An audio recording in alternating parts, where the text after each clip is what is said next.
Apakah kalian pernah disuruh orang tua kalian untuk membayar zakat? Zakat apa yang kalian keluarkan? Untuk apa sih kita membayar zakat?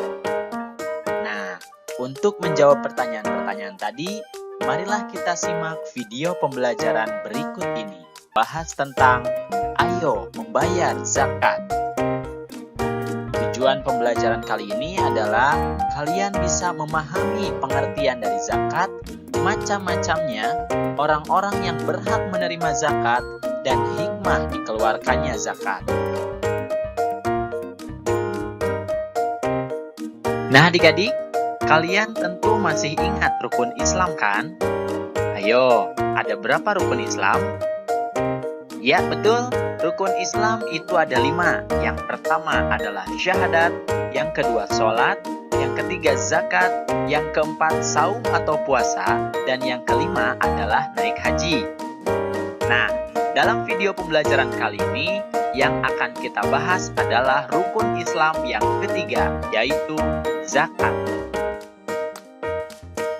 Yang pertama, kita akan membahas tentang pengertian zakat. Apa itu zakat? Zakat secara bahasa artinya adalah membersihkan, tumbuh, suci, dan berkah.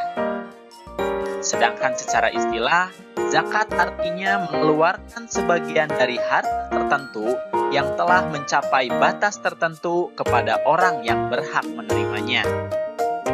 Nah, dari pengertian secara istilah ini, kita harus mengetahui harta apa saja yang harus kita keluarkan zakatnya, kemudian berapa jumlah minimal batas yang harus kita miliki dari harta tersebut untuk kita keluarkan zakatnya, dan siapa sajakah orang yang berhak menerimanya. Sebelum membahas hal tersebut, kita akan membahas terlebih dahulu tentang hukum zakat. Apa sih hukumnya zakat itu? Kita akan melihat ayat berikut ini. Bismillahirrahmanirrahim. Dan dirikanlah sholat, tunaikanlah zakat, dan rukuklah beserta orang-orang yang ruku. Quran Surat Al-Baqarah ayat 43. Nah adik-adik, dari ayat tersebut kita bisa mengetahui bahwa zakat itu hukumnya adalah wajib bagi setiap muslim yang sudah memenuhi syarat wajibnya. Kata zakat ini disandingkan dengan sholat sebanyak 82 kali dalam Al-Quran. Ada berapa sih macam-macam zakat? Zakat itu ada 2 macam. Yang pertama adalah zakat fitrah, yang kedua adalah zakat mal.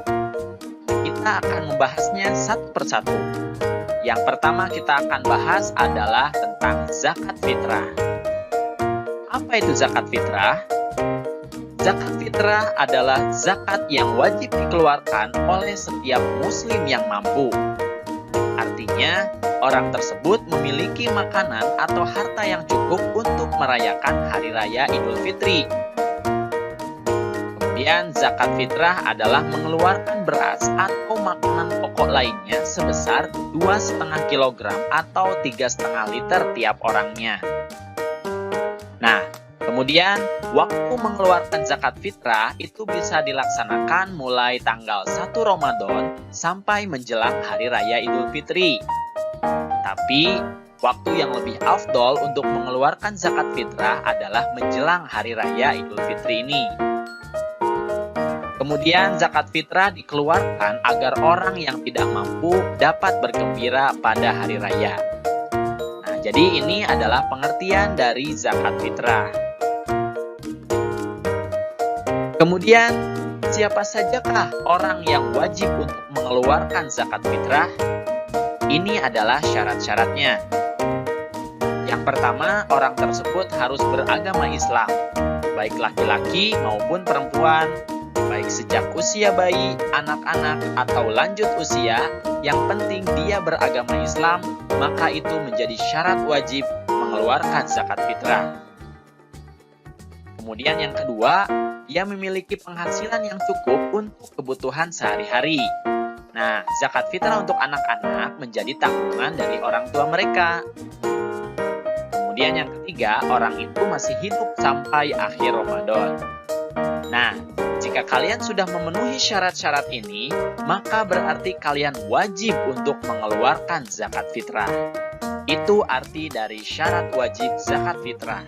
Pengertian zakat mal sendiri adalah zakat harta.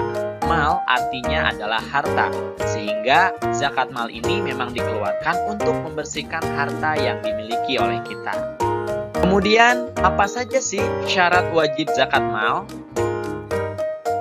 Yang pertama, pemilik harta adalah orang Islam. Berarti kalau bukan orang Islam, berarti tidak perlu untuk mengeluarkan zakat mal. Kemudian yang kedua, pemilik harta telah balik dan berakal atau tidak gila. Jika masih anak-anak dan belum balik, berarti belum wajib untuk mengeluarkan zakat mal. Kemudian yang ketiga, harta tersebut termasuk dari jenis-jenis harta yang wajib dizakati. Nah, tadi kita sudah bahas beberapa jenis harta yang wajib untuk dizakati.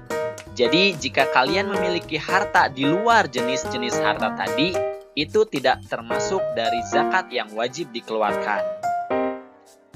Kemudian yang keempat, harta tersebut telah mencapai 1 tahun. Bahasan yang selanjutnya adalah tentang orang yang berhak menerima zakat atau mustahik. Siapa saja sih orang-orang yang berhak menerima zakat? Mari kita lihat ayat berikut ini. Bismillahirrahmanirrahim. Sesungguhnya zakat-zakat itu hanyalah untuk orang-orang fakir, orang-orang miskin, pengurus-pengurus zakat, para mu'allaf yang dibujuk hatinya, untuk memerdekakan budak, orang-orang yang berhutang, untuk jalan Allah, dan untuk mereka yang sedang dalam perjalanan. Sebagai suatu ketetapan yang diwajibkan Allah, dan Allah Maha Mengetahui lagi Maha Bijaksana. Quran Surat At-Taubah ayat 60. Nah adik-adik, dari ayat tersebut kita bisa mengetahui bahwa ada 8 golongan orang yang berhak menerima zakat. Yang pertama adalah golongan fakir. Fakir adalah orang yang amat sengsara hidupnya. Dia tidak mempunyai tenaga dan juga pekerjaan serta harta untuk memenuhi kebutuhan hidupnya. Nah, orang seperti ini berhak menerima zakat.